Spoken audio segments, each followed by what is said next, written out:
Hello, namaste, everyone, wherever you are.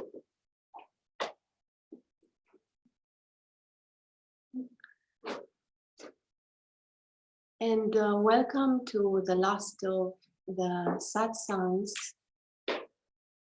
given in the first series.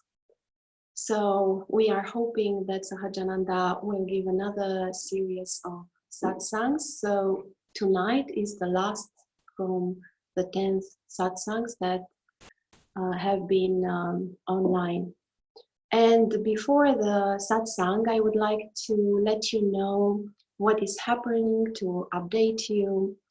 We have online retreats, and we have the online Hridaya meditation retreat integration course. And you can read more about this course on Hridaya Yoga website. And of course, you can register for the course. And I highly recommend you. This is an 8-week online course focused on integrating and stabilizing the experience and teachings of the Hridaya 10-day silent retreat. And it starts on 4th of July and it will last till 29th of August. Now we are very happy to let you know the on-site offerings, the upcoming programs. In our headquarters in France, we will have between July 11th to July 15th a very, very inspiring workshop with Sahajananda, the art of awareness. And then in July 17th to 19th of July, there will be in Body of the Divine Feminine with me. And then we have the 3 and 10-day silent retreats in English with Sahajananda and in French with Xavier and Deborah, July 23rd and till August the 2nd. Of course, all the information, the dates and the registration, you will find it on our websites. And of course, there are on-site offerings in our headquarters in Mexico, Mazunte.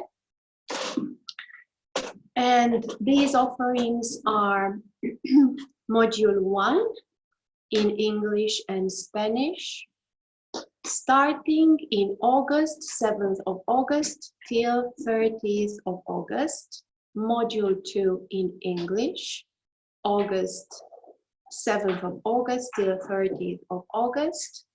And if you feel inspired, please check our websites, both France website and Mexico website for more information, for registration and the details about these courses and retreats. So with this, I am not going to keep your attention longer, and I hope to see you on site or online. Namaste, everyone. I wish you an inspiring satsang with Sahajananda. Namaste.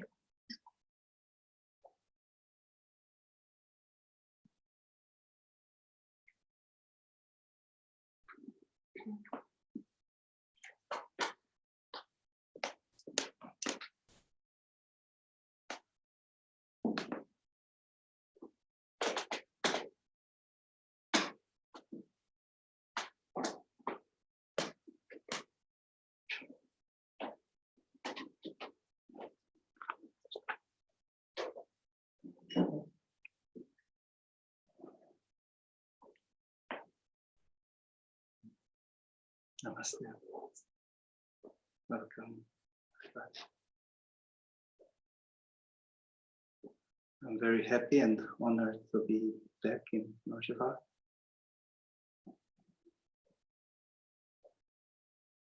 So, along with these online teachings, now our Karma Yogis and teachers are present here, and I'm very happy to share with all of you. Let's start with a short moment of interiorization.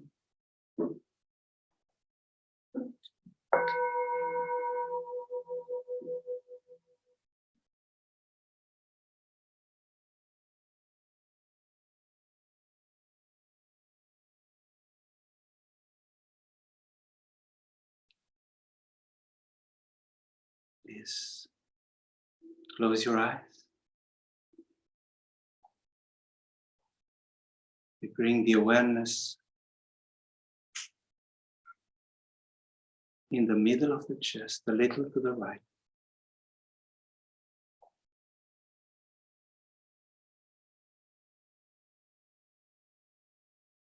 The joy of reconnecting with the depth of our being.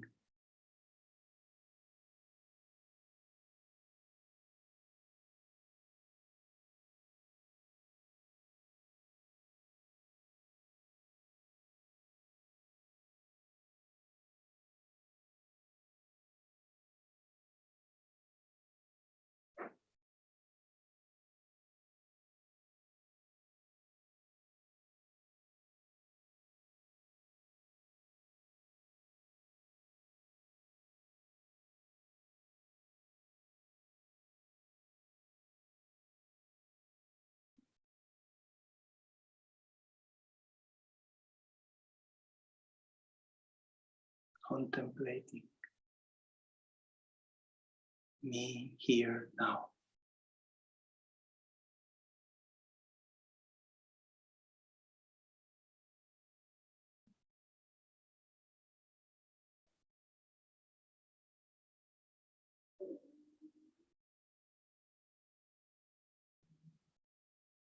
What a mystery.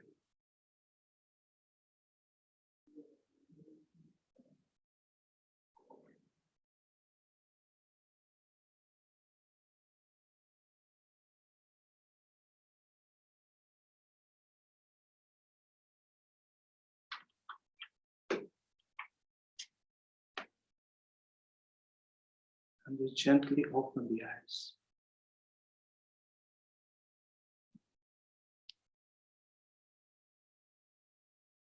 Keeping the same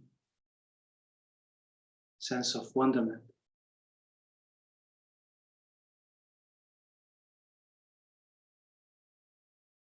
We will continue this journey, this inner non-violent revolution in self-awareness. Again, there is nothing critical, there is nothing urgent, except self-awareness. And just reminding you some of the ideas that we had, the topics that we had last satsang. We had these further explorations in many nuances of this art of self-awareness. For example, we spoke about the union between surrender and intense alertness. The fact that surrender doesn't mean passivity, and they are not opposite or excluding each other. So the key always, I hope you realized in these teachings, the key is always this integration. The path of yes and no together, not to split. So it's not about denying the role of intellect. It is not that the intellect or the rational mind should be put down. It is just that all decision, all this making process is happening and is taken by whom? So this question should be there. Who am I? Who is the one in which all these are happening? So while there is a surrender of the personal, at the same time, the volition and the memory, the intellect, freed from personal reactivities and psychological conditionings, are working in the favor of the heart. So they are not inhibited. It is just a sense of personal ownership. This personal ownership that disappears. And I'm going to speak much more tonight about this. And you remember last satsang, we have even exploration of this union between surrender and intense alertness. How surrender and intense alertness can be there together. And then we spoke about this presence, and we refer to sacred presence and mindfulness presence, that this presence we are speaking about is not just an act of dry witnessing. It's not just about, observing in a detached way, in a cool way, all that is happening, but is a sacred presence. It's full of spanda, full of the sacred tremor of the heart, full of grace. So the presence of grace, or the Holy Spirit, as in Christianity it will name, is there. The real present moment is a sacred moment, in which, apart from the witness quality, there is an essential sweet taste of sacredness, of oneness. Again, they are not theoretical, they are very practical. And in practice, we can speak about these three levels, which are or should be acknowledged in any moment. There is, in any conscious moment, there is on the deepest level this infinite, bottomless depth of Shiva, consciousness, this transcendental reality. Then on a different level, the level of Shakti, there is grace, love, gratitude, joy of this present moment. And then at the third level, at the phenomenal level, is this unconditional embrace of all that is there, everything that comes to my perception. It's things happening in this whole. So I'm not just in a transcendental reality or just looking for an abstract energy or grace. It's here, and still it is everything, my soul, my senses. The whole experience is integrated. All these three levels are not separated. They are inseparable, actually. And this can happen when we surrender our personality in this humbleness, which, you remember, is not thinking less of yourself, but thinking of yourself less.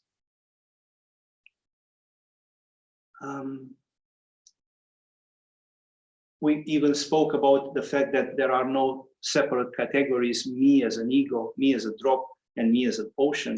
In the meditation, there is never a moment in which you say, till now I was in personality, from now on I am that infinite consciousness.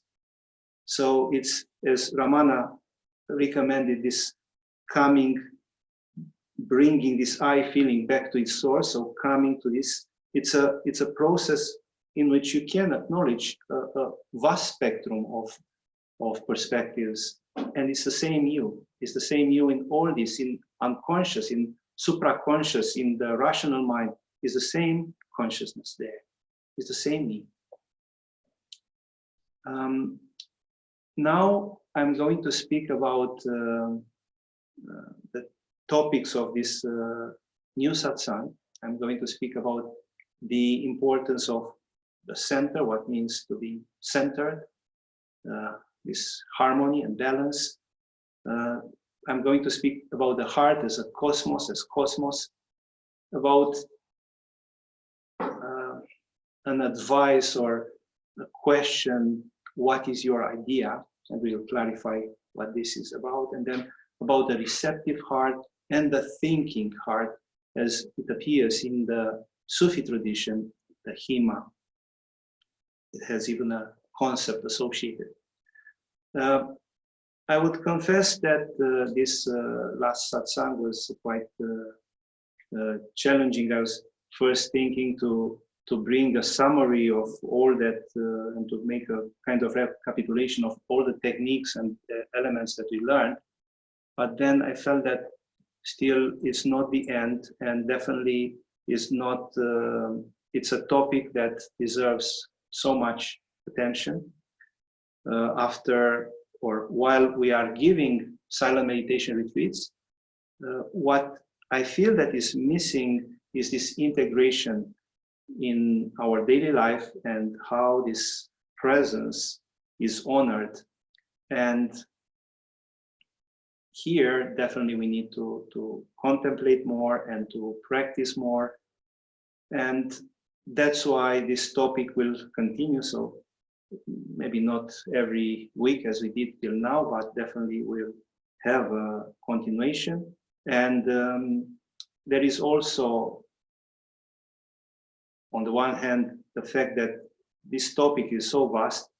And for example, I wanted to present something, but yesterday morning, just I felt that it's more proper to give these teachings now. So I started writing yesterday about what I'm going to speak now, tonight. And so the vastness would be a reason, so many beautiful aspects to be shared, but also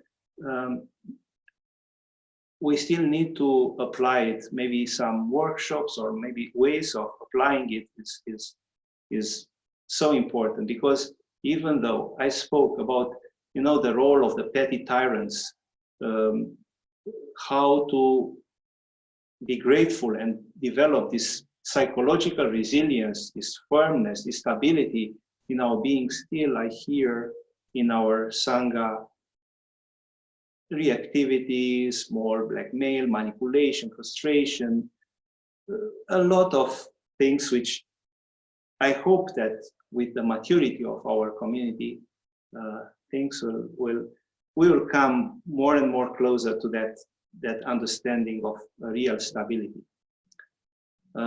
As an advice related to this would be what Marcus Aurelius, an emperor, but a great sage and philosopher and Stoic, recommended to have a diary.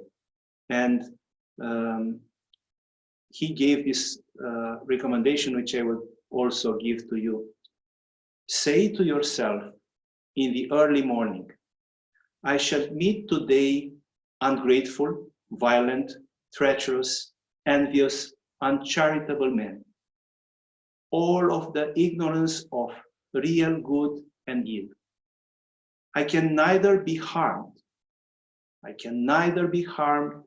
by any of them, for no man will involve me in wrong, nor can I be angry or hate him, for we have come into the world to work together. Maybe in a general consensus or a general life environment, it's not so obvious, but especially in a spiritual community, we came to work together. And anyhow, this awareness of being here for transforming, even if it's an adversity, and staying present is so important. Now, I'm going to speak about this importance of the center, which ultimately is you. So speaking about the center, we are speaking about ourselves, this essential subject, the most intimate reality of our being, that resting point of the swing of emotions, stories, and so on. And a conscious human being is one whose inner forces and tendencies are in such a coherence, so they naturally start pointing to that essential spiritual center. When this happens, we may start feeling spontaneously the longing for the absolute, the nostalgia of perfection, the knowledge, the longing for knowledge, gnosis, this direct knowledge, a sense of grace and gratitude, the direct knowledge of pure love. So it is a natural consequence, I would say, of a sattvic soul. In yoga, we speak about a balance between rajas, agitation, and tamas, inertia. We find that balance. And this balance naturally in yoga brings to this sense of harmony. A great German spiritual teacher, Friedrich Schoen, said, the tendency towards the absolute is difficult to realize in a heterogeneous soul, a soul lacking a center. Such a soul is a house divided against itself, thus destined to collapse, spiritually speaking. So let's evoke this. Let's meditate briefly, contemplate, just try to bring the attention in your heart, in this intimacy of our heart. Contemplate upon the sense of balance, this sattva. What is balance? Harmony. What is coherence of all our inner forces means? How it feels.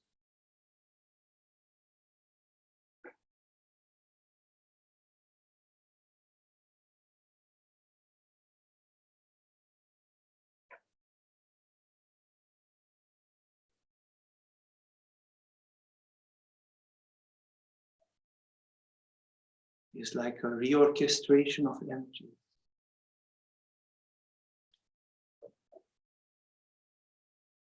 We are at peace.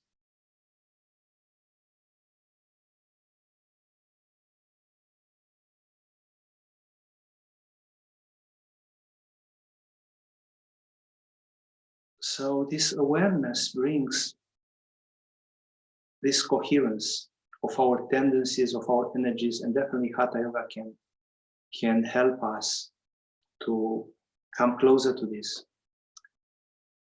Now I'm going to speak about the heart as a cosmos, what our heart is really, or our soul. You remember some time ago I spoke about this meditation on the sky and feeling how the heart is like the sky. Yoga and many other traditions, like for example the Hermetic tradition, which is the Western ancient esoteric coming from an Egyptian tradition, Hermes Trismegistus, and all the magic or all that is esoteric tradition in the West is based on this Hermetic tradition coming from Hermes Trismegistus. And the essential principle there, as in yoga, is this correspondence between the microcosm of our being and the whole cosmos. So our being, yoga said, is like a microcosm. But it also says, yoga says, that spirituality, our heart, is an infinite ether, is this vastness, is the cosmos itself.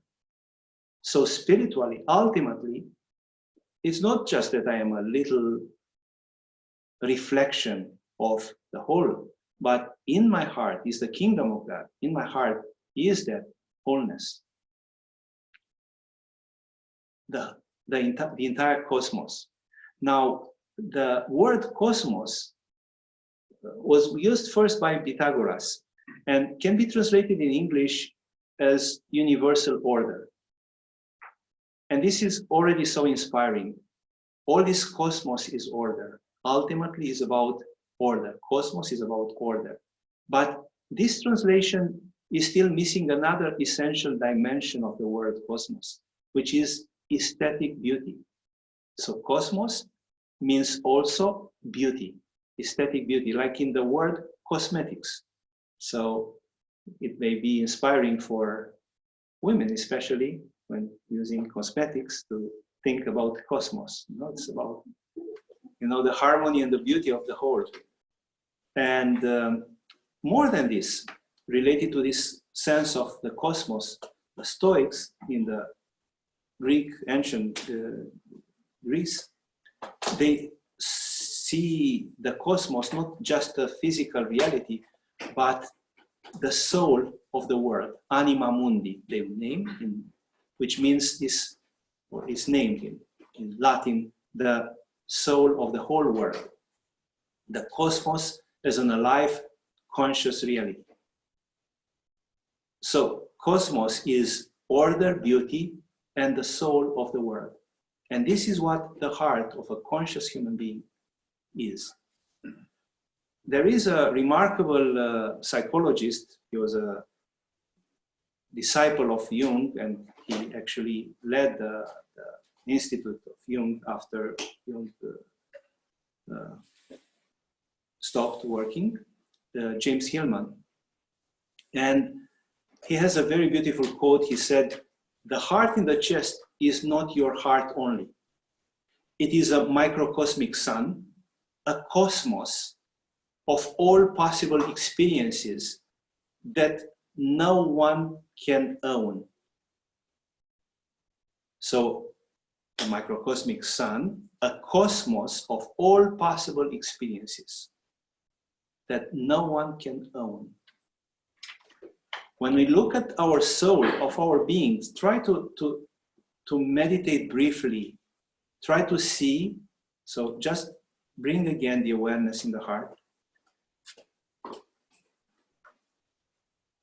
And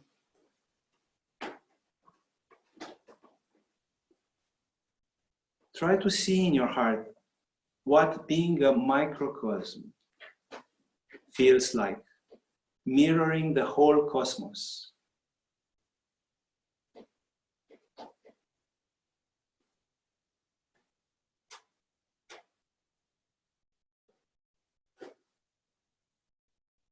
And try to feel more and more that you are real cosmos. That means a place of order, aliveness and beauty.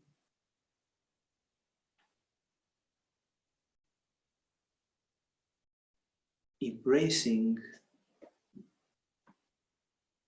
the soul of the world, anima mundi.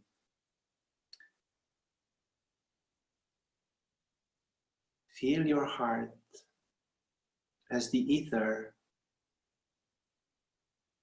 that infinite space where all possible experiences, thoughts, emotions abide,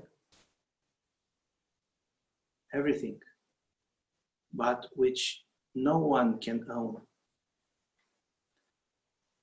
It is not for us as an ego to embrace this holistic reality, the cosmos.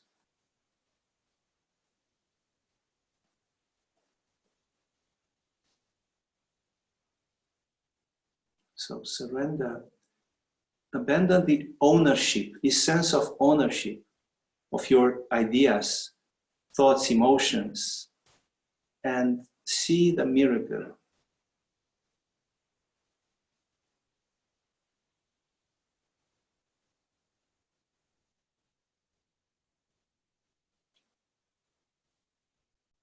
It will gradually reveal its secrets beyond these veils of grasping, attachment, stories, personal stories. There is so much freedom.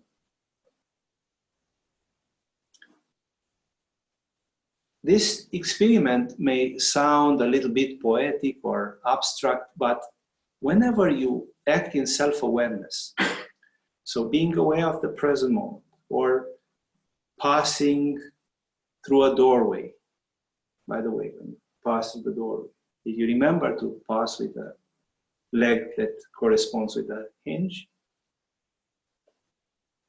Yes or not? No? So, whenever you do this,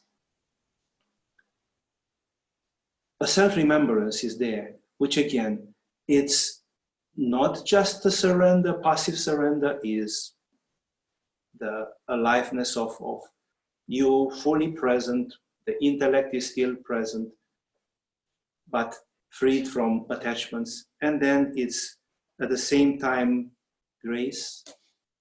It's not a dry witnessing, And at the same time now, we understand that there is a sense of cosmos in this present moment.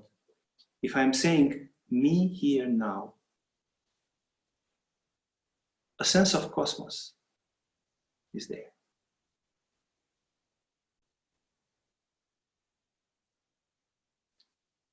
Sometimes we need to understand, we need to learn. In meditation, this happens often. People are saying, well, I'm deep in meditation, but it's just a sense of dryness or just an abstract, and then I'm not feeling the bliss. And yes, we recommend observing the bliss. So sometimes just a concept or an attitude doesn't necessarily mean that we are able to explore all that is there. And then we need to see, yes, there is this sense of sacredness. It's not just a dry presence.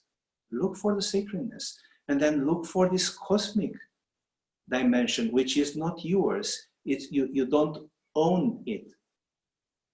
It's like, for example, in the word wonderment, no?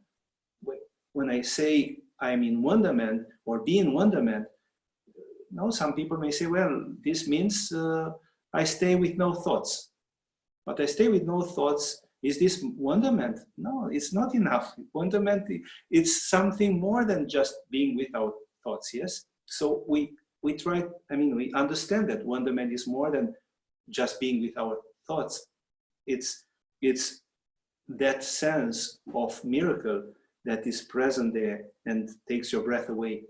In a similar way, we learn to see here in this present moment a cosmic dimension, the consciousness of oneness.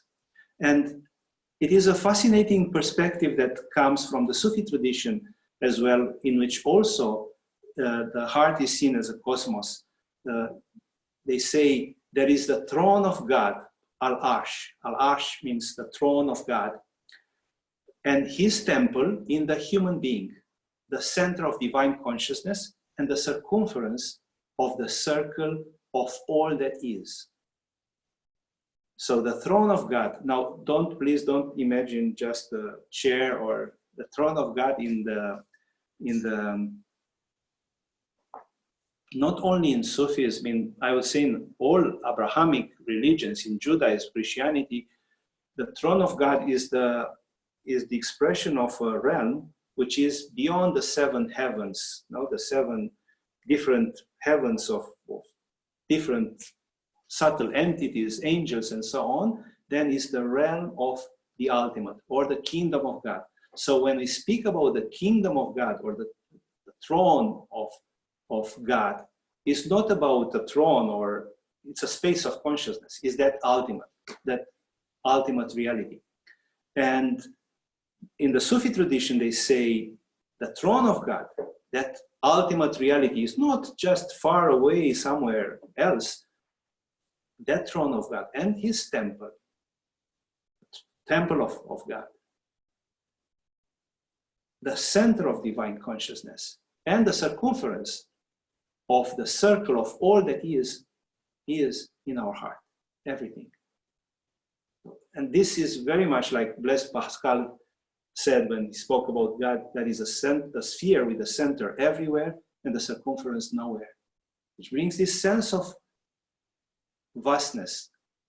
And this is about ourselves. It's not just imagination, or these people were feeling this in our heart. And why not for us? Why not to open to this? So try to feel this. So just for a short moment, close your eyes and try to feel the throne of God, this perfection, the center and the circumference of all that is, everything.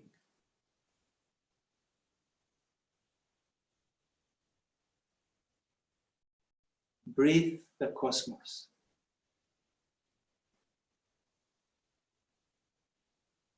With each inhalation and exhalation, breathe the cosmos. The order, the beauty, the ineffable, the unlimited.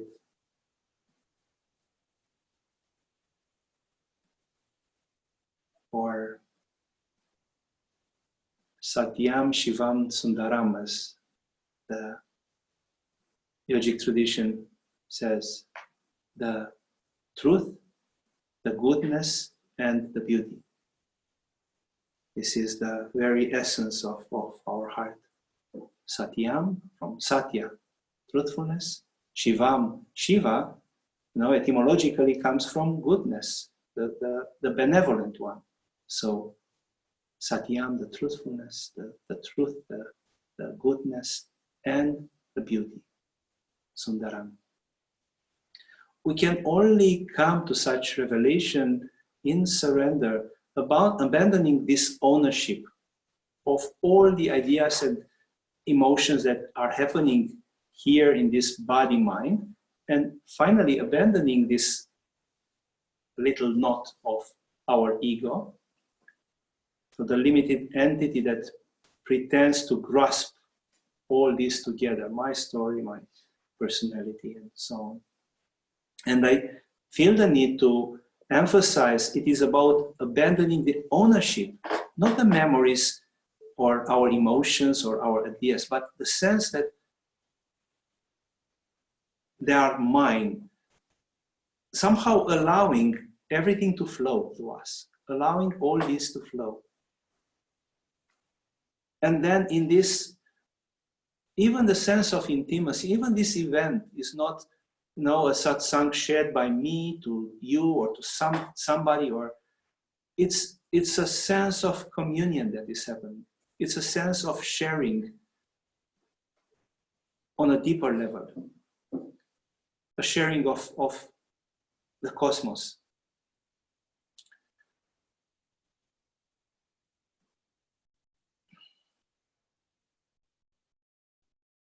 It's interesting, for example, to note the fact that in the history of humanity, this idea of our experiences or my story or my drama didn't exist always.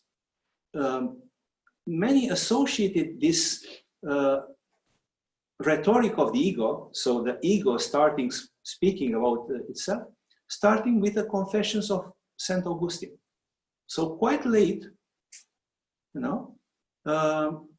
this gender of literature appeared. Before that, it was just myths or archetypal ways of expressing. So, of course, people would express their emotions, but they were not their emotions.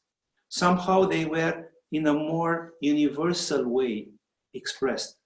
So, with St. Augustine, it is said that it was the beginning of a style and a mentality in which the ownership of the experience is present.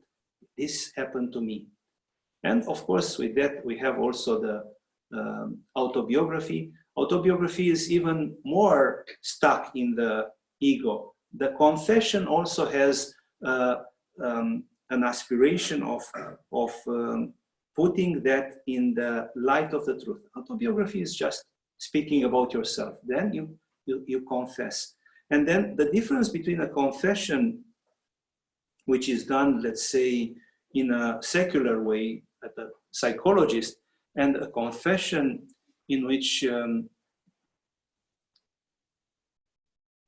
you, apart from acknowledging the different problems that happened and the determination, apart from the commitment to change some problems that exist there is also, so all this would be still in the ego. It's me. No, I want to change myself. I confess, and now I want to change. But then apart from this, for example, in a spiritual context would be the meditation or the prayer, in which we bring all this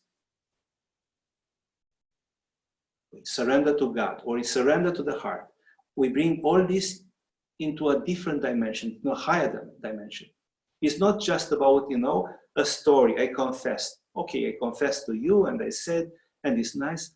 You, in that prayer or in that meditation, exactly this, when you feel really released, exactly this ownership, this sense of ownership is not there anymore. I shared, and with this I felt released. Why? Because it's not just this grasping and that secret that I keep just for myself in connection with a sense, with something which I am not at peace with. Yeah. Now I'm going to speak about something in connection with this, another important topic about our idea. What is your idea? A Romanian philosopher, Constantin Noica, he was a poet as well. And Constantin Noica was a leading spiritual figure during the communist times. He had different problems with the communists, but then he wrote a book, and he was sentenced 20 years of forced labor as a political prisoner, and other things like this. So this man used to ask any person who would want to become his disciple or who would want to come closer for an advice or to follow his vision and his inspiration, he would simply ask, what is your idea? It may sound quite shocking and confusing for some. He was definitely not inquiring for a dogma, an intellectual concept. What is your dogma, or what is your opinion on this, on that, or a kind of secular personal life philosophy. What is your vision of life, or a selfish way of expressing your originality? But rather, he was asking for a passion of the heart that can guide our entire life, the living truth, the living truth. Now, also, what is your dogma could be a valid question for us, exactly as we have in the jnana yoga of knowledge practice, this neti, not this, not that. I'm not the body, I'm not this, I'm not that. It would be good also to contemplate, what is my main illusion? What is my main dogma? No? There's a way of mirroring illusions that need to be dropped. What really holds you? Where are you stuck? Where is this sense of being stuck? Because the soul, our soul, is naturally free. When the soul is raising, for example, when somebody dies, we cannot say, well, the soul was raising, but then it was stuck on the roof of the building, or no. It's just freedom. And what is your main illusion?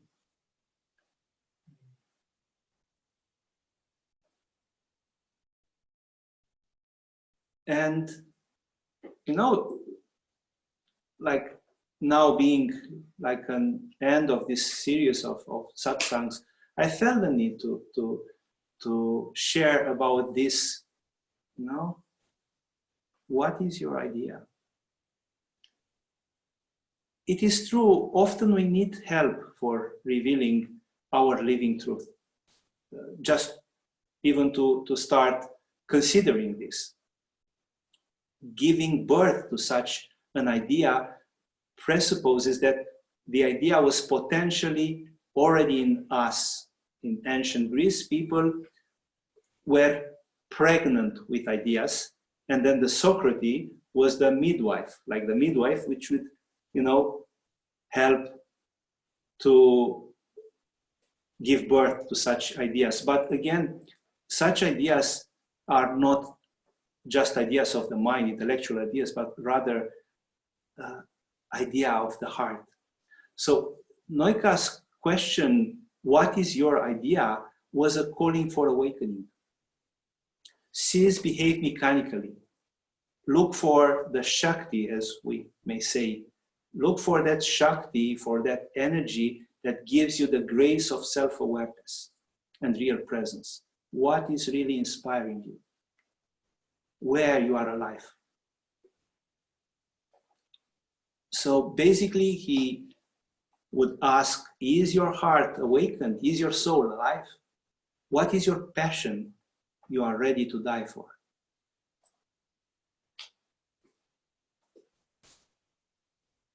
So I would invite you to contemplate, what is your truth?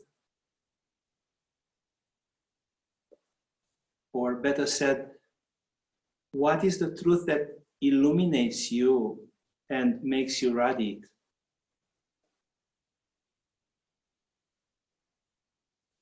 What is your truth?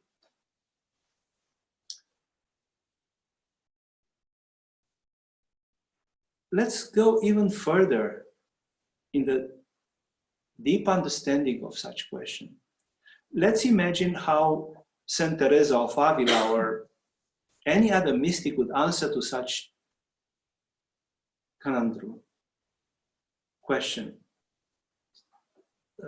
There is definitely such an aliveness, passion for truth, and for all these people, all these special people, and still it is not personal.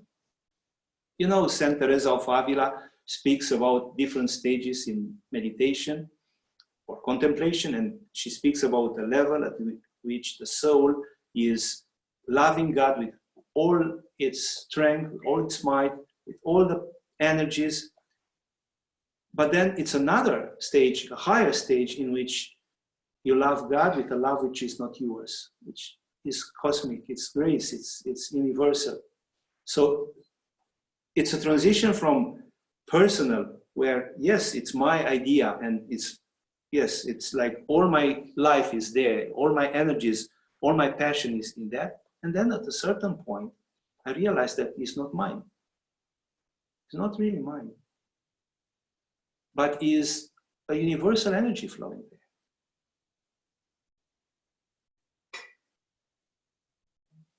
So a passion that puts in motion all our soul, and which is still not personal, not ours. No, it's not the ego that owns that. How is this? So it's good to contemplate. How is this? It took for me many, many years to share, to understand what I'm sharing now. I never know such aspects. No? To understand the heart, which is, as Himma said, a microcosmic sun, a cosmos of all possible experiences that no one can own. I didn't have the chance to meet this man, Noika, during those times, so it was not, advertisement, look, this is a sage person or not. On the contrary, he was blamed and such a problematic person seen at that time.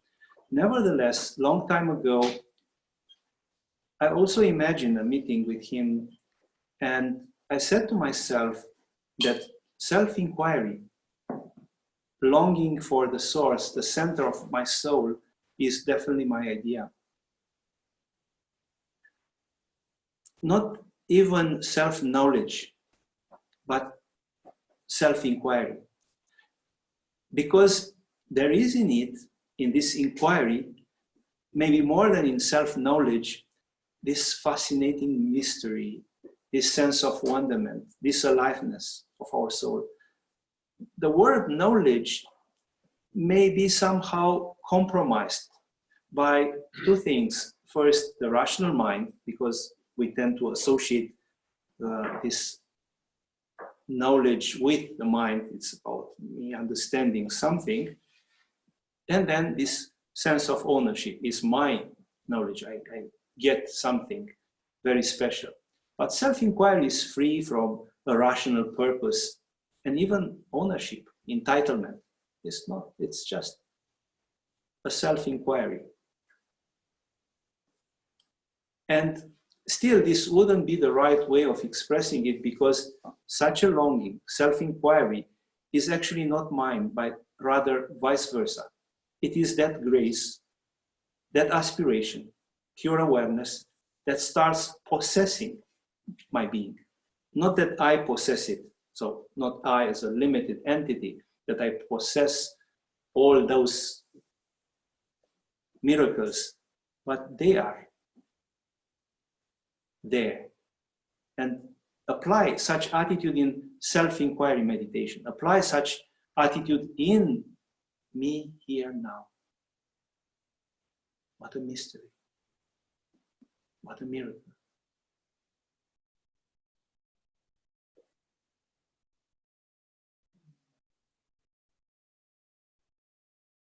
There was a great Zen master, Dogen, who spoke about all this spiritual journey as a journey which is not personal. He said, in the great way of the Buddha patriarchs, there is always supreme, continuous practice, which is the way, without beginning or end. Arousing the thought of enlightenment, practice, illumination, and nirvana, realization, have not the slightest break, but are continuous practice which goes on forever. Therefore, it is neither one's own effort, nor someone else's effort. It is pure continuous practice which transcends the opposition of myself and others. So to sit in meditation or to flow in this life with this sense that it's not my practice, it's not my journey, arising the thought of enlightenment, even this first thought of me coming on a spiritual path or searching for something, and then all the path and all the insights, and it's like a flow. It's not about my effort or someone else's effort, just this pure continuous practice that transcends the opposition.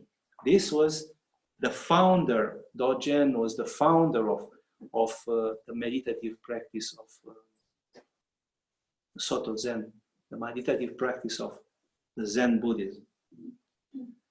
Thus, we are not anymore afraid, disappointed, frustrated. It's just a flow. I'm uplifted to a cosmic understanding. I'm uplifted to a cosmic understanding by letting this passion reign over me, over my personality, dissolving all this in the fire of truth, not my truth.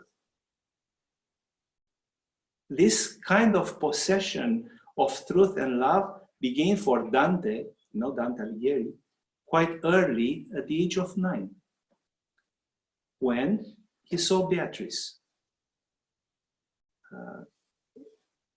meaning she who makes happy, or she who confers blessings. So Beatrice is etymologically the one who confers blessings.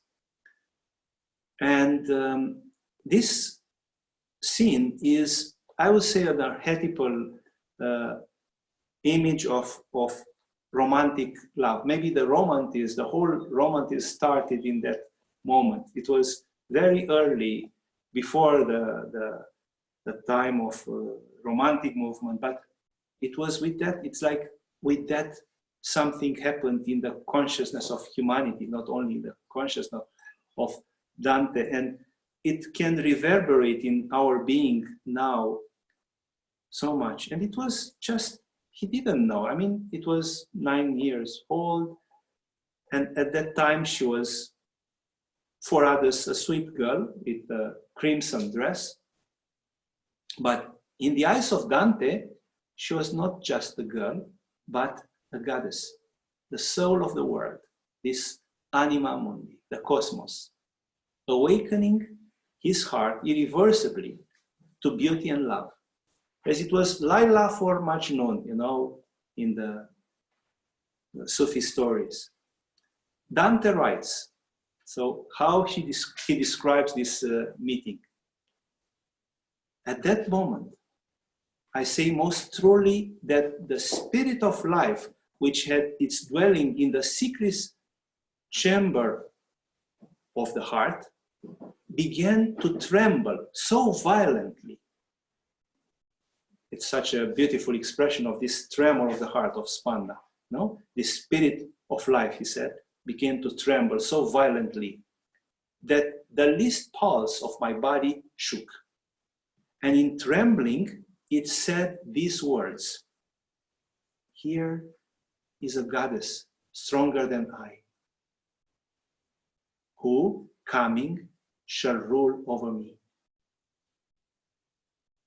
At that moment, he said, and it continues, the soul was filled with wonder and said these words: "Your beatitude had now manifest unto you."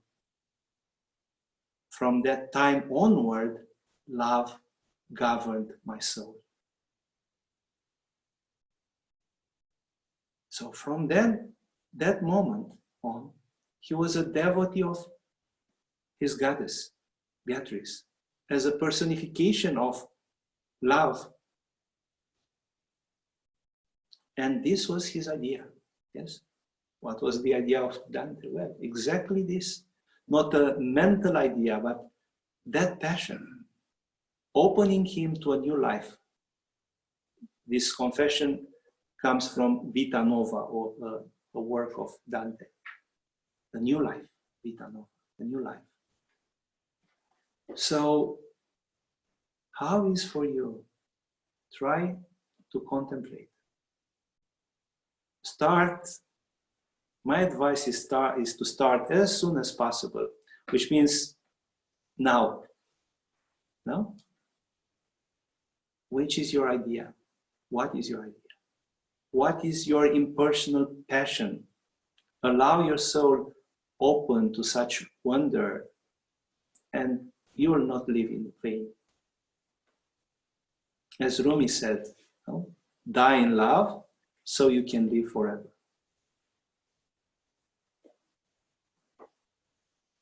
Die in love, or die in longing or passion for whatever.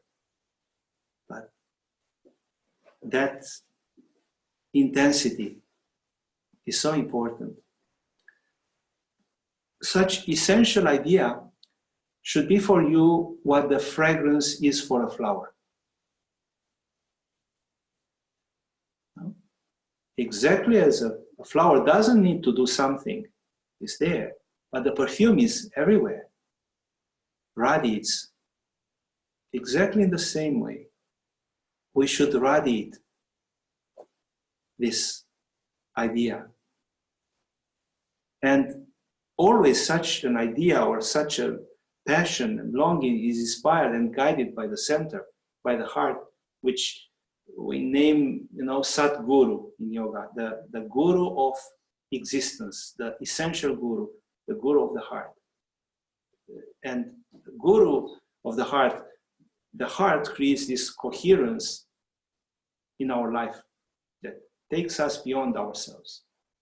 So allowing ourselves is like coming from both directions. On the one hand, we have this coherence that we create in this sattvic tendency, balance in all these tendencies of our being. So the need of a coherence, we realize consciously this, but at the same time, it is a grace that's happened to Dante at the age of 9.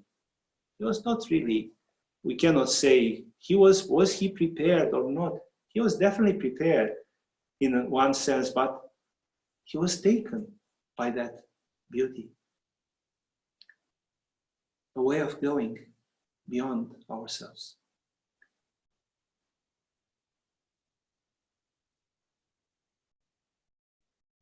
So, are there any questions?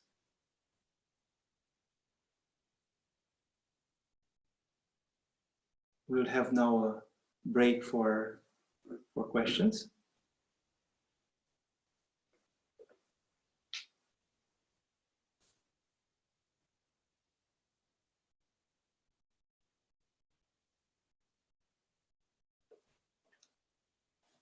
The way in which it's set now, the configuration, I don't have the possibility to see if there are hands raised in line, so no.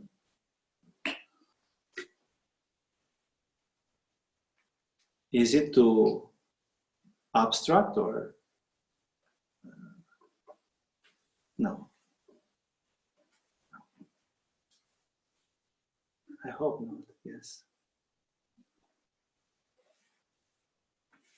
And since we have so many, all these mystics, no? All these people, yogis, great yogis, which are an inspiration, and we like to put the pictures of them, Mahananda Mai, or you can see there was always there, that passion, that aliveness, which is a matter of grace, but is also a matter of searching, of looking for this, of openness to this. And this is what self-awareness is.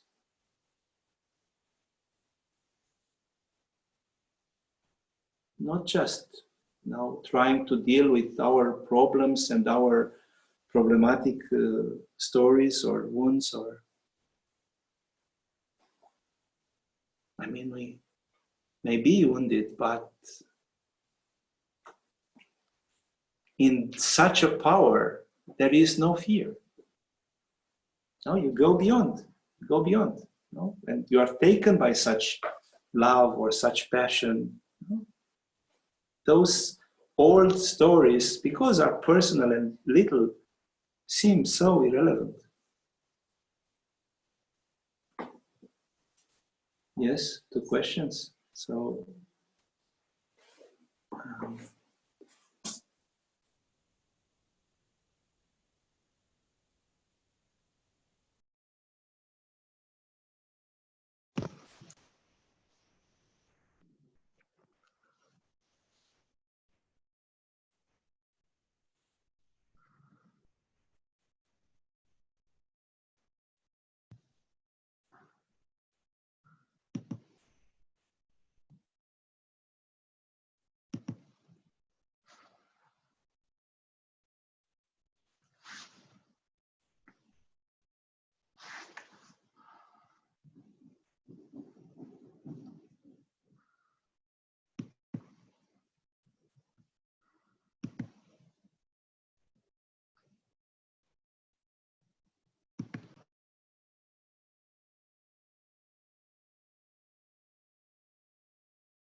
Am I unmuted now?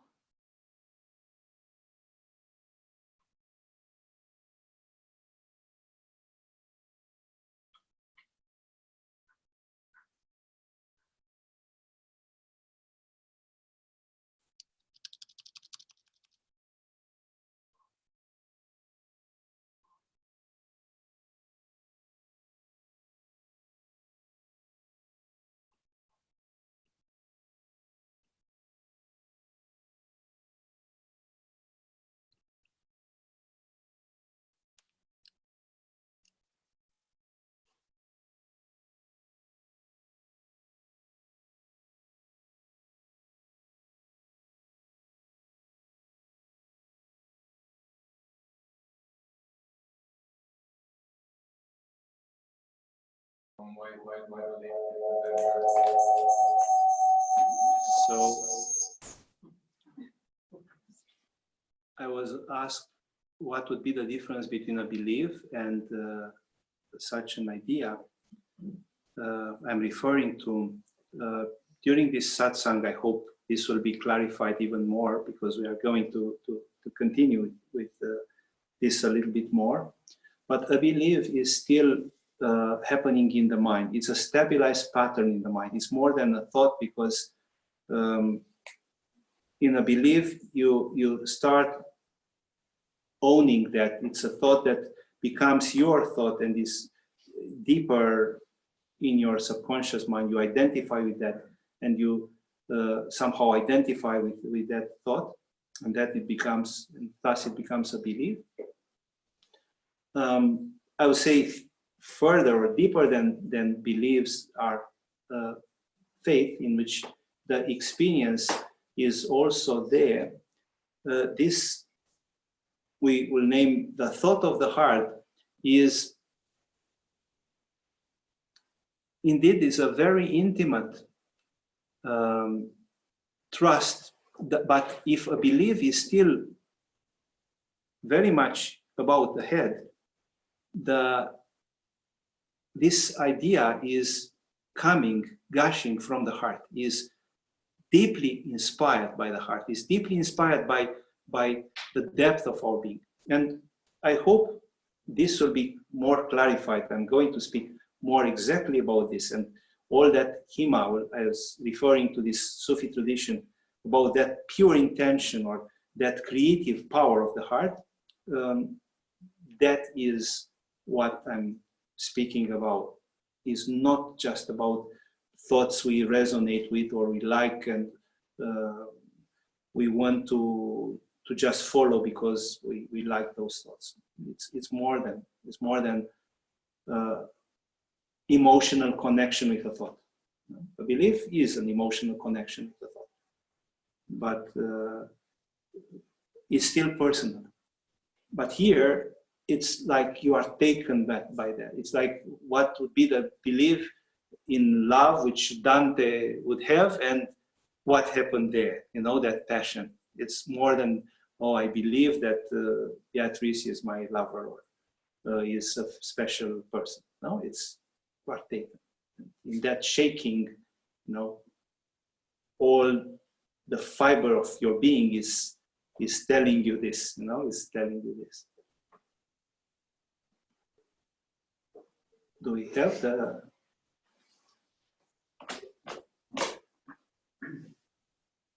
So it's a written question from Liz. When letting go of the idea of being separate being, how do we approach healing our physical, emotional, and ancestral bodies? Well, this healing is happening simply by coming in a sense of harmony. It is exactly as, for example, the sleep. The sleep is the most regenerative way we have. Of course, we learn about yogic relaxation and different methods, but in sleep, without sleep, we cannot live. So this regeneration happens naturally. There is a wisdom of our body, of our mind, of all the structures, exactly when this sense of ownership is less present. So we want to fix all this, and we don't trust in this wisdom of the harmony of the cosmos and this sense of harmony and beauty that the existence is. So it's essentially a trust. It's essentially a trust.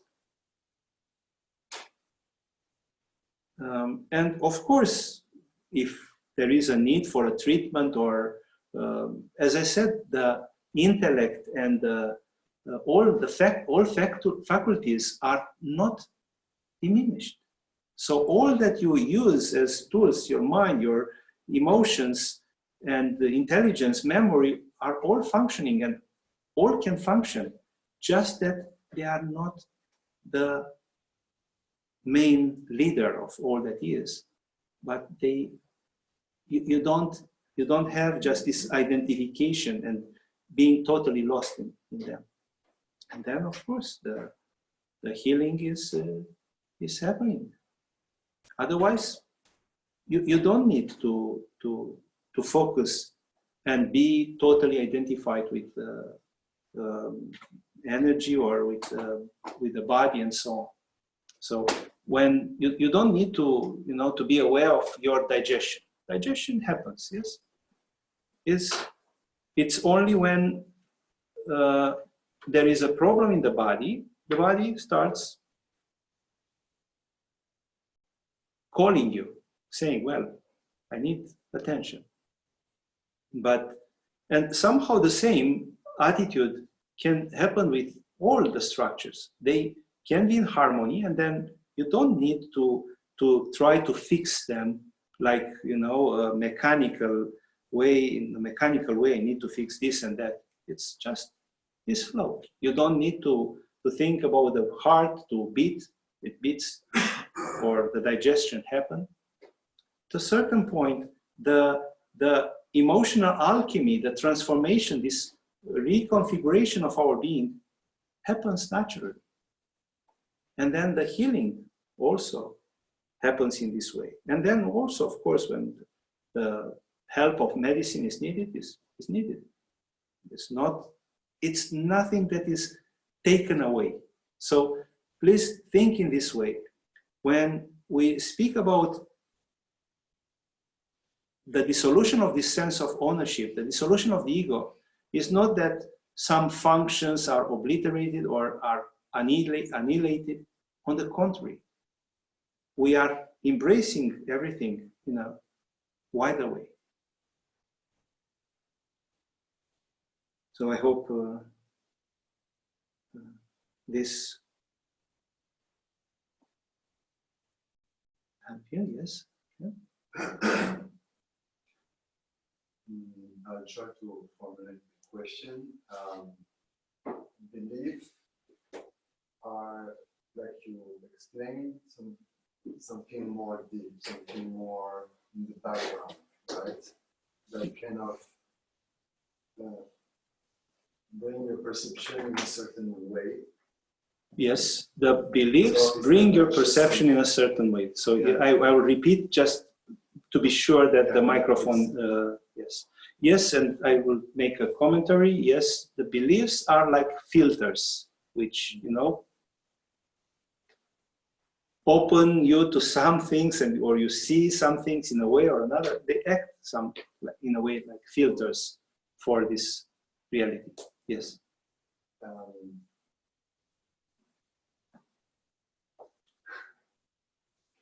So for me, there is not only your own belief that maybe it's about the narrative, about some things of what you observe from reality, things like that, and things that you just learn by culture. So it's not about, for me, it's not just about things that I learn from outside. Yes. So where I'm going is that somehow there is also like the whole structure around us.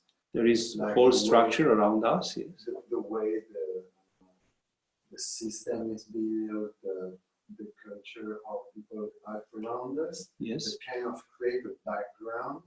So all this system, the culture, create a background. Yes. That kind of create like the background of the theater, right? That's like the background of the theater. So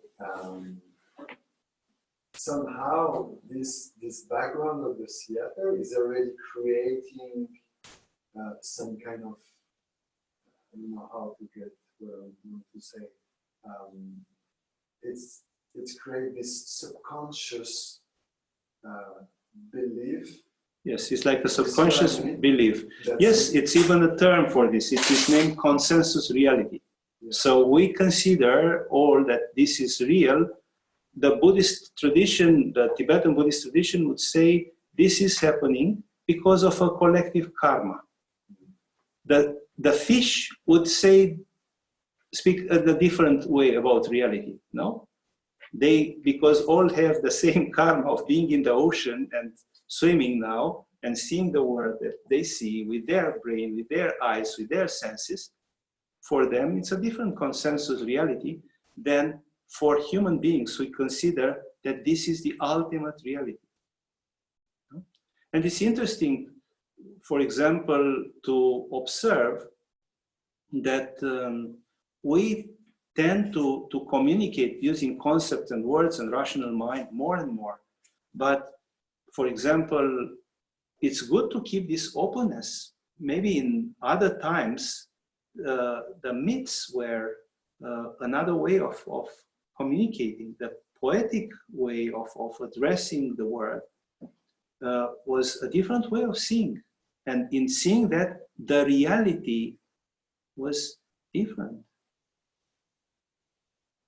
What we perceived as being reality.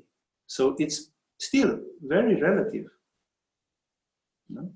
The fact that it's a consensus reality doesn't make it more real or absolute.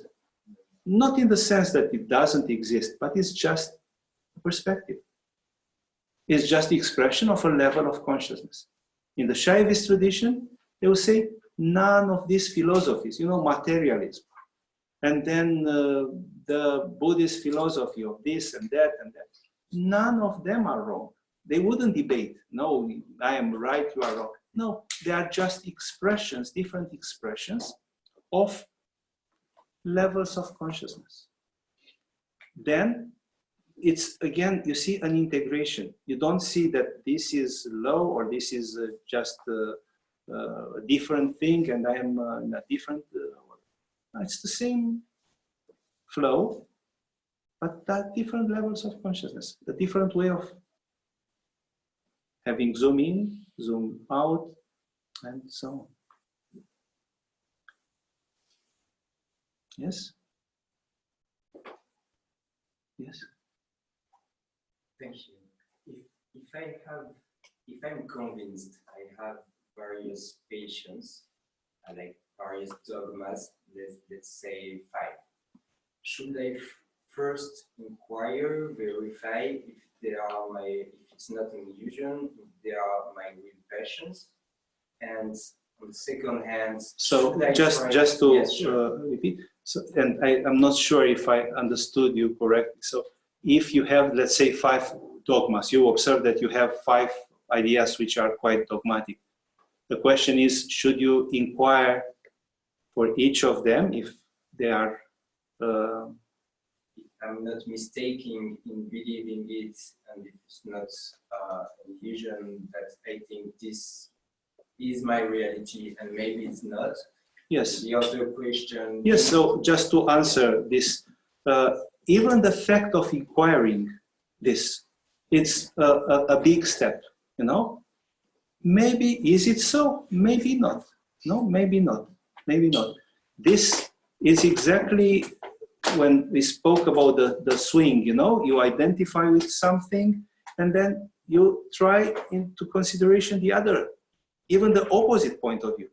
And in this embrace, you find more balance in this perspective, in this zooming out and seeing and embracing. It's more freedom than just identified and in a narrow way accepting things. Yes, and the second question. The second is linked to the first. Let's say if I have 5 dogmas or passions from different nature, and so if I have 5 dogmas of passion from different natures, and it's what do you mean? And it's hard to lead a life in which I could marry these 5 passions. Should I still try to, even if it's complicated, should I still try to lead a life in which I can live these different passions together? The question is, if I have more passions in life, should I focus only on one, or should I live with all of them or like that? It's a matter of don't let your mind, because the mind would be now, the one who decides. No, it's not your mind to decide this. Trust that whatever is going to happen will happen. So if it is meant to explore 5 or just 3 of them, or only one, and let all the others, the heart will tell you. So the same truthfulness, you rely constantly on that. So it's not that, I found that you know, I'm alive in these three things, but then I need to go in my head and find what is now I have to choose, you know, what I have to choose. No, no, it's not about this. It's not about this. But allow that, you know, happen in the flow. So Berenice asked, can the passion be found in whatever action we do? The passion is found in the heart. And then, yes, it can be reflected or radiates and manifests in any action we do. And this is also part of the karma yoga. It's that passion is just a sense of playing. For an external point of view, it may seem that it's hard work or it's but for the one who is there is none of them. It's not about a label. It's not about, you know, it's just that flow. It's just that flow. So yes, but again, the source is found not in the action, but in you. Then Anna, what is the difference between Anandamaya Kosha and God? Or is Ananda God? Well, this is a question which is not necessarily related with the topic, but indeed Anandamaya Kosha is just a kosha or a sheath, a kind of body of our being. We can associate in the yogic tradition with a causal body. It's that body of pure ideas, is the body which we experience when we go beyond images and representations, like in a deep sleep. There is an ananda, a blissful, and the yogic tradition speaks about the identification with that ananda maya kosha, that bliss, that body of bliss in deep sleep, which is not yet or not identical with the ultimate reality, which is not about a body or a sheath, kosha. I will continue,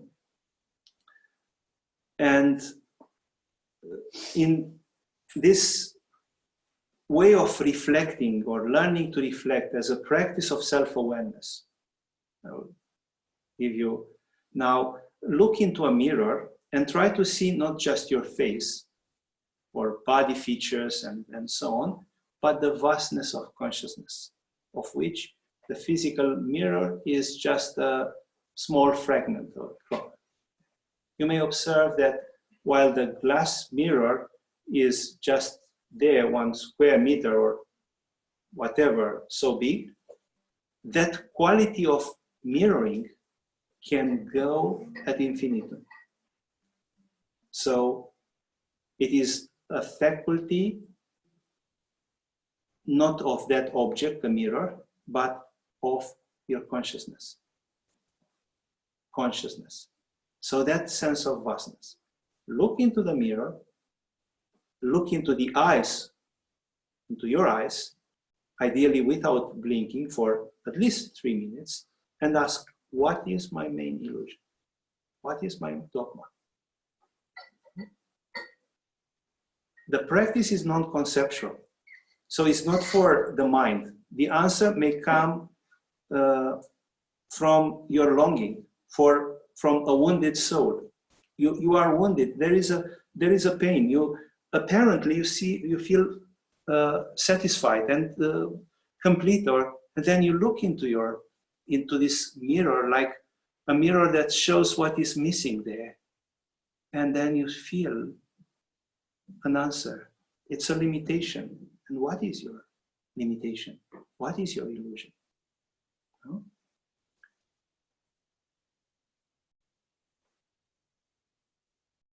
After that, you can ask, what is my idea, my passion, my truth? And again, the answer is not supposed to come from the mind, but from the heart. And then in the end, while looking at the mirror, you ask, who am I? You see, exactly in this tendency in this consensus reality, we are used to objectify ourselves, to conceptualize. We speak about others, or others are speaking about ourselves in different ways. He is like this or like that. He has this talent, or he is handsome, or she is like this or like that. And then we tend to identify with this. And then we relate between us only in this way. But these are just objects. No? It's not what we really are. And who am I? It is interesting that, for example, in the Greek goddess of wisdom, Athena, in the Greek mythology, had as a shield the Medusa, the Gorgon, that monster, and on her shield was that face of the Gorgon's head, which was like a mirror of truth. And the legend said that the Athena conquers her enemies by petrifying them with a shock at the reflection of their own true faces. So just seeing the face, your face, in that way, you become petrified. By looking into a mirror, whenever you have the chance, when you go to the bathroom or when you go, before you go out, leaving home, try to look for your real face, the face before your parents were born, as Zen Kuan is advising us. So looking not just for physicality, looking with the eyes of Majnun or the eyes of Dante, no? But looking at yourself with the eyes of Dante. That falling in love makes that mirror point to the heart and become the mirror of the heart, which reflects shape in void and void in shape. It's like a portal, a gateway, no? The temporal in the timeless, and the timeless in temporal, the finite in infinite. The magic mirrors in the stories and in magic are showing the unseen, are showing the unknown.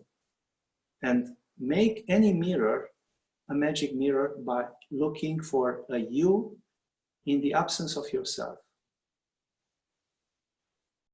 Or a you existing now, in the present moment, but in a wider space as well, not just as physicality.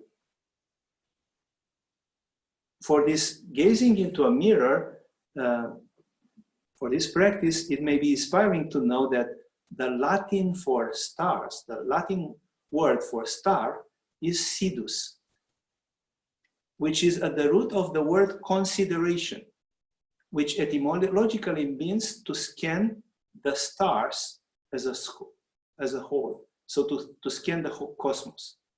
So consideration was about scanning the sky by using a mirror.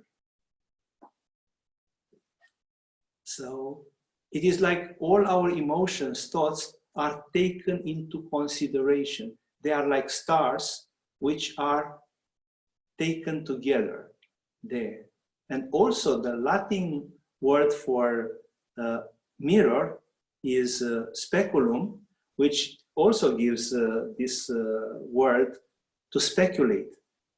And originally, speculation was scanning the sky and studying the related movement of the stars by means of a mirror, which means we could mark on a mirror those reflection points of different stars at a certain moment, and then compare with the movement of and see the movement of the stars after some time. So they are not the same points anymore. So thus we can see on that mirror how the stars moved on the sky. So consider your soul as the sky or as the mirror that reflects every star. You know, it's like the cosmos, the things in themselves. And every such emotion, pure emotion, image, or thought revealed in the heart is like a star. The constellation of your soul. Then you are considering, so embracing the stars, the siddhus, the stars of fresh creative thinking in your heart. Offering to our thoughts this nobleness of the heart, or embracing in that. And now we'll speak more about how and from where such an idea, our idea, that main idea comes. So I'm going to speak about the receptive and the active so-called thinking heart. And I will refer first to some references from the Sufi tradition. Ibn al-Arabi, which was a great mystic and philosopher, Sufi philosopher, he had many divine visions. So he had a lot of insights. And he described the heart, he said the heart of a mystic, of a visionary, the heart of a real human being, he said, is fully receptive and open as a mirror, he said. The heart of a mystic is fully receptive and open as a mirror. When our heart is open, he said, it adorns itself in whatever shape God or the reality may reveal to it, just as a wax receives the impression of the seal. So this world, the reality, the present moment, and I'm not speaking only about forms and what we perceive with our senses, but all that is, no, in the present moment, we open to that wonderment. That wonderment also is like a seal and comes to our heart. No, it's a stamp of beauty. It's a stamp. It's, of course, it's a matter of opening to that. A stamp of grace, a stamp of beauty, and we keep it with us. So in this mystic psychology, in Muslim mystic psychology, they speak about the knowledge of hearts and the thinking of the heart, where the heart, they say, the heart prompts or gushes, reveals thoughts which are deeply concealed. They say deeply concealed, most secret and most true, being thus the real foundation of the human intellect.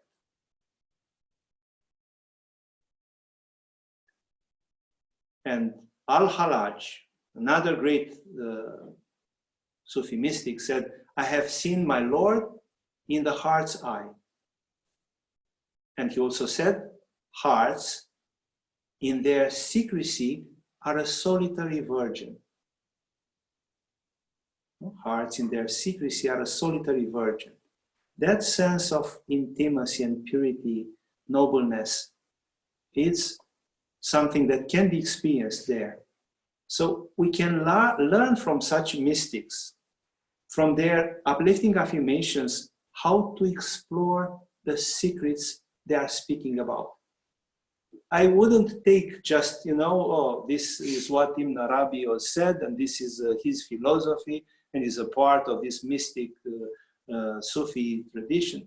I don't care about that. Ultimately, I try to see how that resonates, how was that miracle happening, why they are speaking like this. So we are not separate. I'm not making that distinction. This happened long time ago, now time is different. No, I can access that.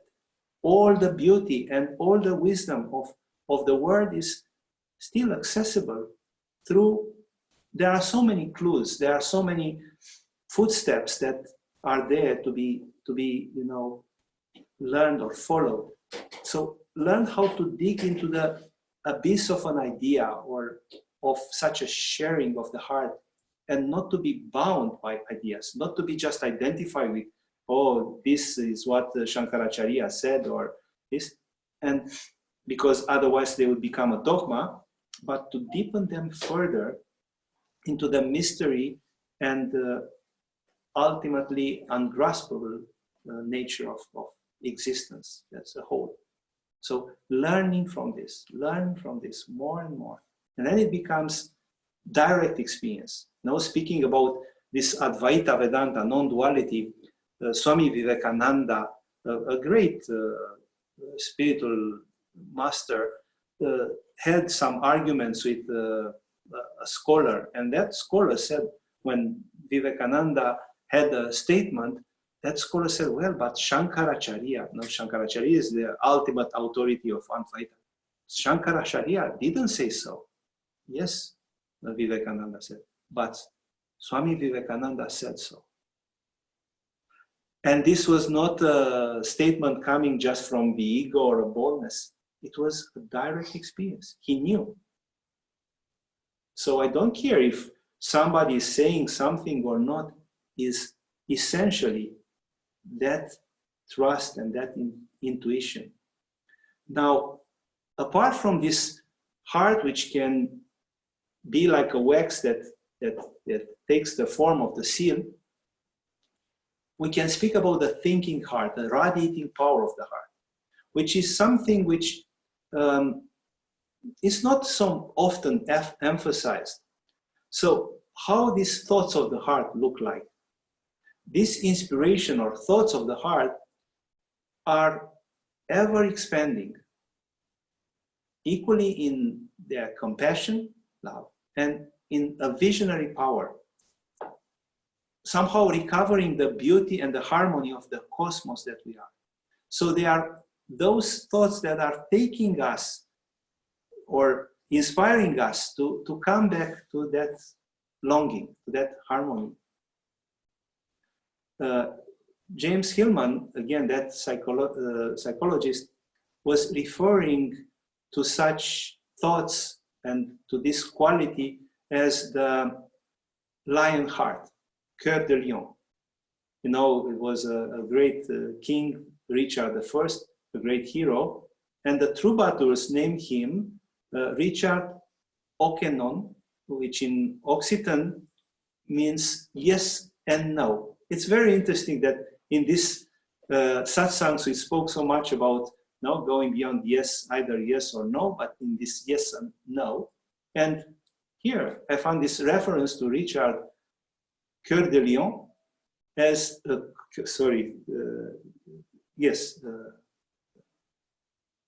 lion heart, which has the same yes and no. Maybe from this brief being going to the essence, going always to the essence. And what is this heart, lion heart? What would mean? The most noble virtues which are emanating from the heart, this loyalty, friendship, generosity, heroic boldness, compassion. It's a kingdom of dignity which is there in your heart and is waiting for being expressed. As Rumi said, roar, lion of my heart, and tear me open. An invitation to break all these limitations. So we can speak about the reality of a pure radiating power of the heart that goes beyond personal expressions. And this was expressed in many traditions. It was named Himma in Sufism, Icha Shakti in Shaivism, and it is also associated with, in the Tibetan Buddhism, with Todgal phenomenon of seeing some images. And I'm going to make some connections very briefly. Icha Shakti, or the energy of will in the Shaivist tradition, is that first energy of Shiva, the first energy of creation. So it's an intention before knowing jnana, Shakti, and acting. You want to know, you want to create something, and you start thinking. But first, before creating, before wanting to define everything and then acting, first is that intention, that pure fire, that pure intention, that pure passion, which can, you know, in normal situations, we are not allowing that come from a pure intention. When we, in the morning meditation, after the morning meditation, when we do the consecration of the day, it's exactly about the purity of this intention. So we consecrate our actions, thoughts, and intentions, the purity of this intention. Because if we don't have this purity of the intention, we may be very good in what we are. We may be brilliant in, you know, management and, you know, knowing a lot of things and in acting very skillful. But this world is such an example of what is happening now. A lot of efficiency, a lot of knowledge of how things can be done, but less purity of intention, less cœur de lion. No?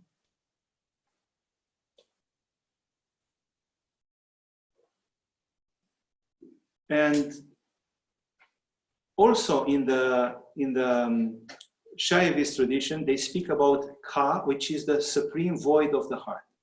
And Abhinavagupta, a great sage, said, from this supreme void, Ka, surges forth the non-dual state, the non-duality, that balance, that center of bliss, where one attains the pure vibration, spanda.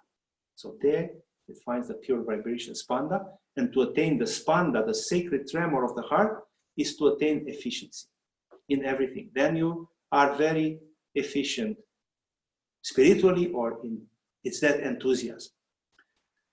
In Jewish mysticism, in this Hasidic mysticism, the Bhakti Yoga of Judaism, also Rabbi Nahum of Breslov speaks of a sublime, all-encompassing wisdom that comes from the heart and transcends orders and somehow brings vitality in all creation. And this is accessed by a sage, by a tzaddik, a holy man, and thus he said that tzaddik, this sage, attains cosmic consciousness and thus is enabled to alleviate, to mitigate all divisions and conflicts within creation. So it's the presence. Think about Ramana Maharshi. His presence in itself was bringing peace, was bringing harmony. You are in the center of life. You are not necessarily acting physically in a special way. It can be or not, but is a more subtle, more profound action through the presence, by being, by really being. Now, the focus of the attention would be more now on this Himma, which is a Sufi concept about this thought of the heart and this active power of the heart. And again, Ibn Arabi speaks about Himma, which can be translated as spiritual aspiration. So you have spiritual aspiration, and then at the same time, the creative energies that this spiritual aspiration will bring. So you have spiritual aspiration, this longing or tremor, and then the creative energies associated with it, the power that is generated through this. It radiates through this. And this is Himma. Himma is the heart's intention, desire, force of will, therefore the creative power of the heart. So we have this creative power, which we simply don't acknowledge. And you see, this concept is so similar with what the Shaivist tradition mentioned about this Icha, pure desire, pure intention of the heart, is pure tremor. And such phenomenon of the heart, this Himma, is a sort of vision which is at the same time conscious and spontaneous. So it's inspired by grace. It's still not like being in a trance and just taken by this. You are very present, you are very aware, but is also a matter of, it's not mine. I'm taken by that. So it is an inner power through which the spiritual aspirant can see the real, focuses on the real. So it's a way of freeing ourselves from, dogmas or attachments or fears and so on. Himma, in the Sufi context, begins in the heart as longing for God or as longing for reality. And as it grows in intensity, Ibn Arabi said, as it grows in intensity and concentration, it becomes a creative force capable of manifesting what is usually not visible in this plane. And this is the way in which he explains different visions or seeing angels or what we would name in a secular synchronicities, in a secular language, synchronicities. And in its extreme fullness, this Himma, says Ibn Arabi, is the source of miraculous powers of great teachers and saints. And it's like the tzaddik in Judaism, those holy men in Judaism that can alleviate the pain of the world or of others. Through surrender and annihilation into the divine, we open to receive such synchronicities or theophanies in religious spiritual language. So then it's a life lived perpetually in an awareness of this sacred presence. This pure awareness, this sacred presence cannot be done or cannot come from the mind, just from me trying to fix myself to become spiritual or to become happy. Yes, I can become happy just grasping some things, following the same philosophy, which in the end doesn't work. No. It is differentiated. This Himma is differentiated from common imagination by the fact that Himma, they say, has no other object than God or than the reality. You are just looking for truth. No? What is your face before your parents were born, as the Zen tradition said. So Himma is that power by which the images are actually presented to us not as our common imagination, but as genuinely created, as authentic creatures. It is like somehow the world is not separated from the heart as a cosmos. So you see with the heart. And this corresponds again with, it may seem a little bit abstract or how this is happening. Well, especially in meditation, especially in the moments of transition between sleep and wakefulness, or letting go thoughts,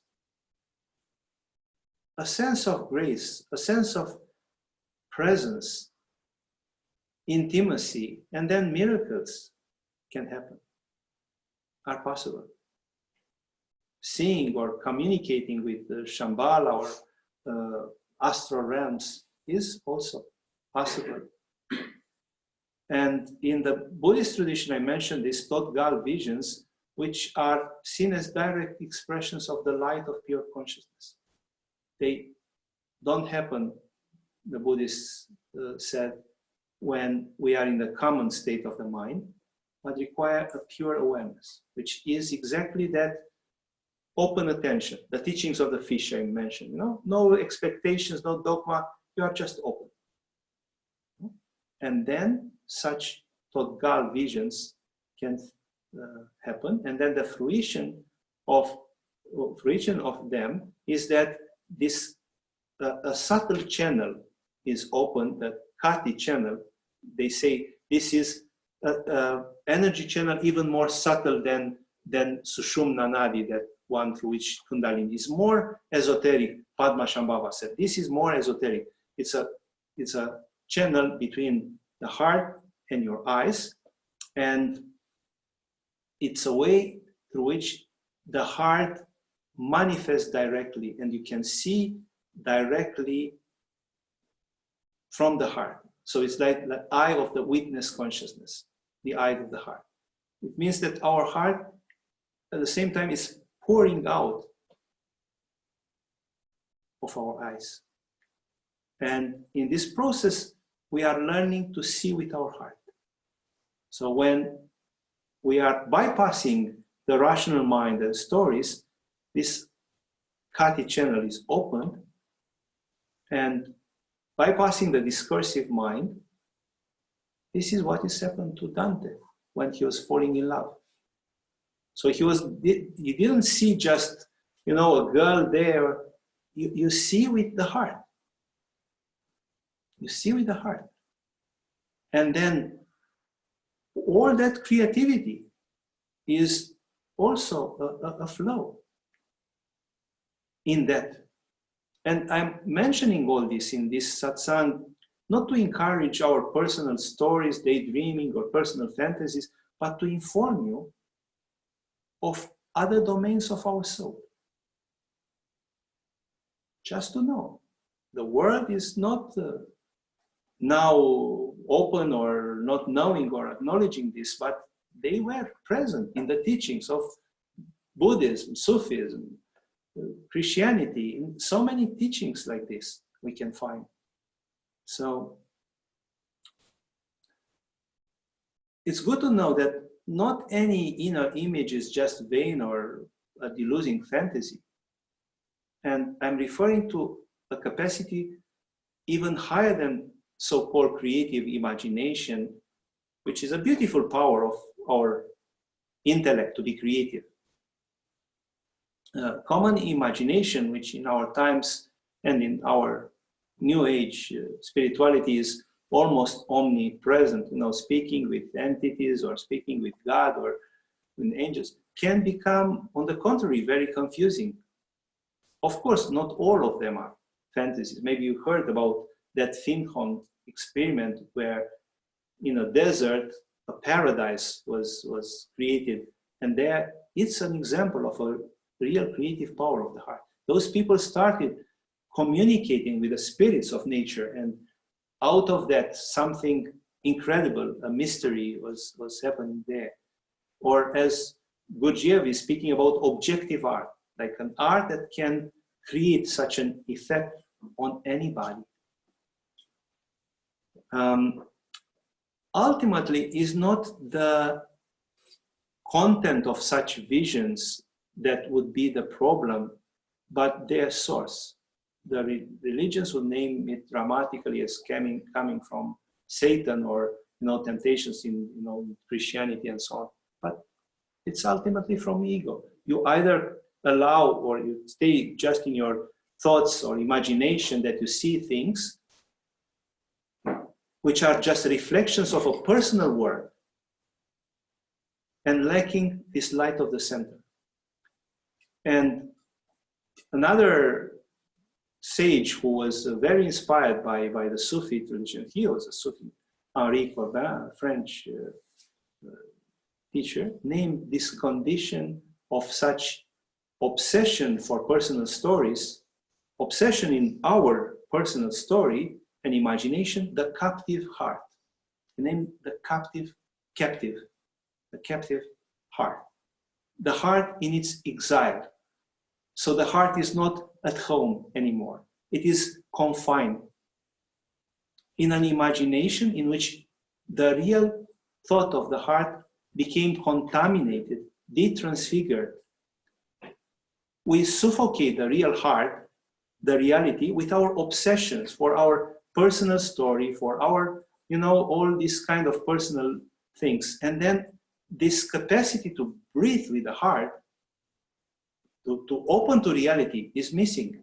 And for example, he speaks about this captive, confined heart, and said the fashionable sentimentalism of ego stories, the glorification of efficiency, the glorification of money, power, or the spiritual or religious effusions, superficial effusions, became our modern heart diseases. It's like a heart disease.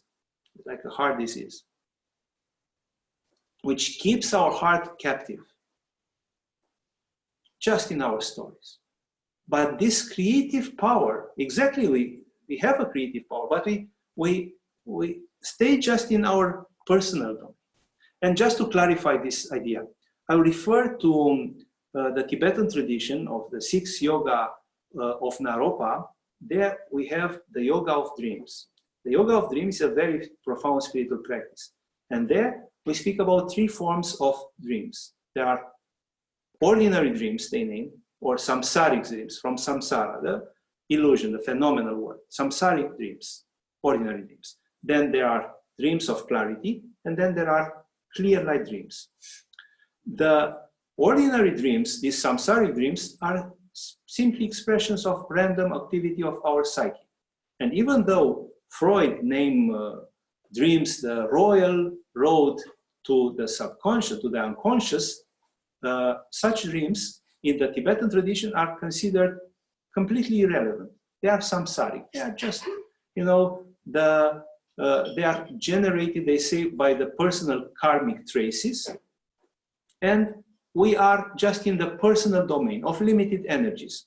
It's the narrow world of my ego. Indeed, it's in the unconscious. They appear in different ways there in our dreams, but it's just still my world. This is the first category of dreams, ordinary dreams. Then there are dreams of clarity.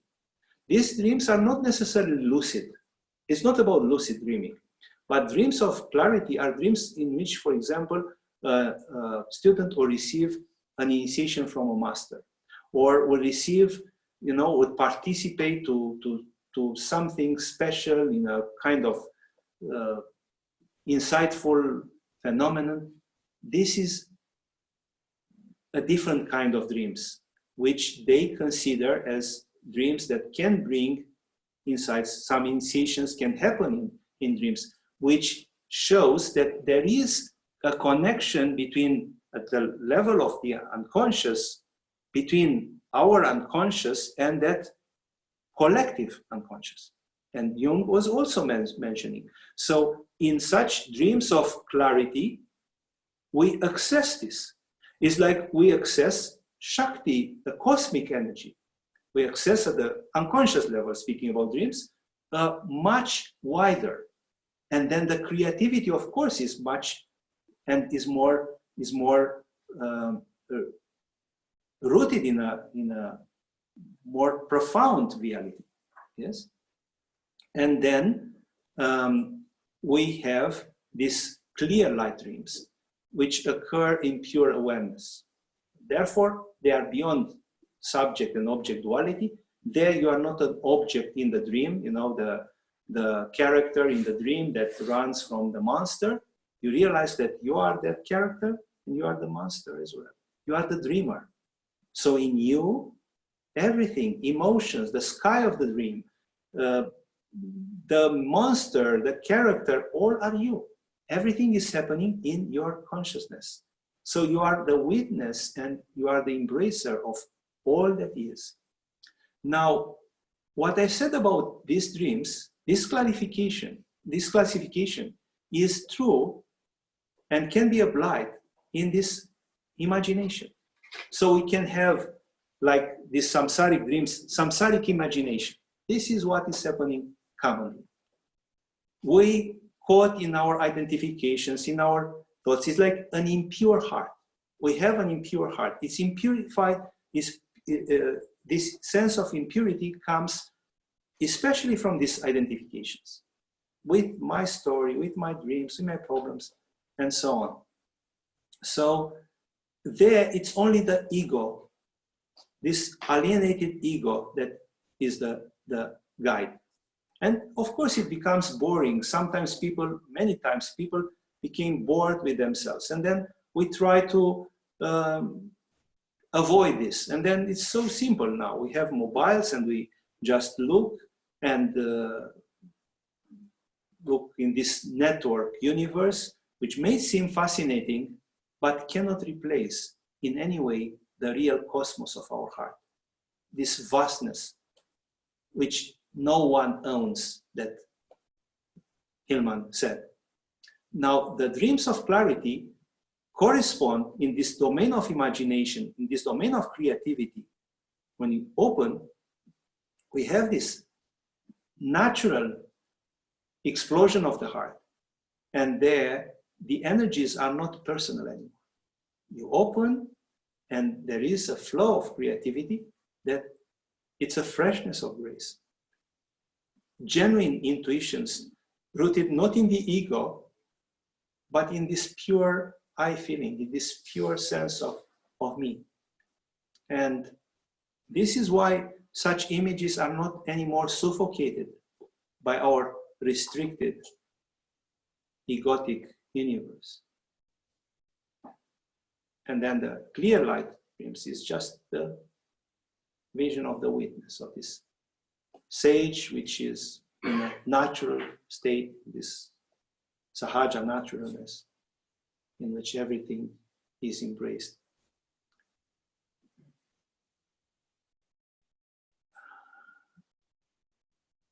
Because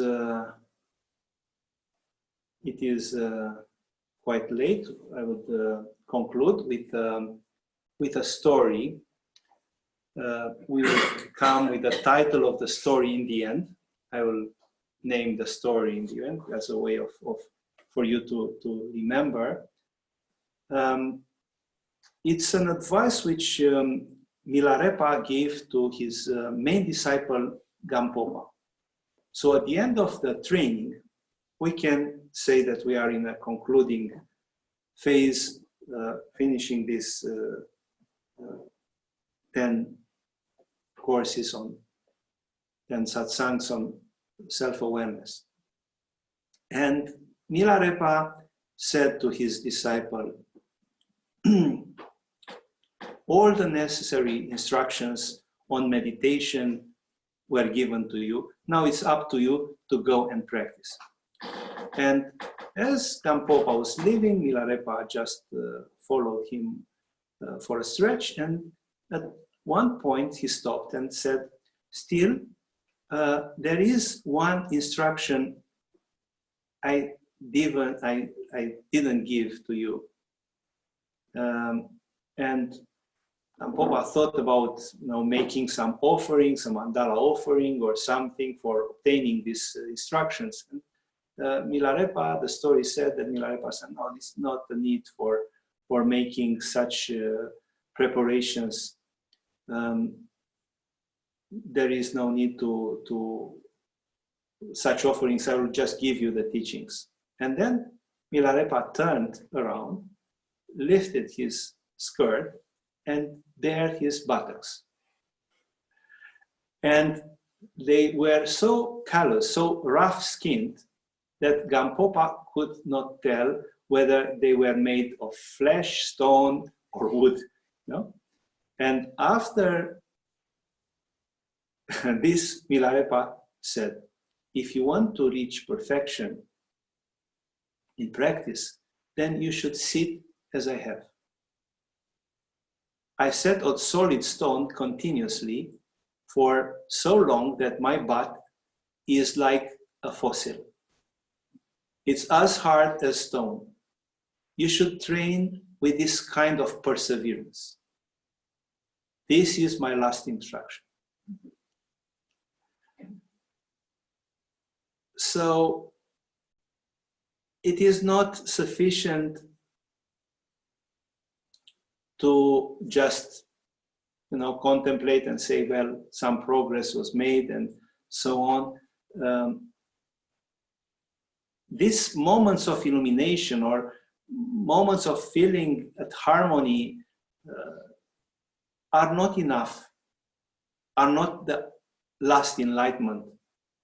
They are the path towards that complete realization. And we still need to develop the full strength of recognition by training continually. So please remember in your meditations or whenever it is hard, the Buttocks of Milarepa. So let's name the story, the teachings of the Buttocks of Milarepa. And you know, I'm not an adept of, you know, pushing in the position without moving. So it's not, we can take it literally, definitely, and to remember even in, you know, the meditation position at the Buttocks of Milarepa. But it's more of a metaphoric, it's about perseverance. It's about, it's not, when we speak about these circumstantial practices, you know, how to acknowledge the present moment is still about so much dedication, is so much commitment to reality. So this is what I wanted to share with all of you. Right. Now, let's have a moment of being together online. And maybe it's good to turn around the camera to be together, all of us. This is a little bit small, maybe having a bigger screen would be better. I think it should be.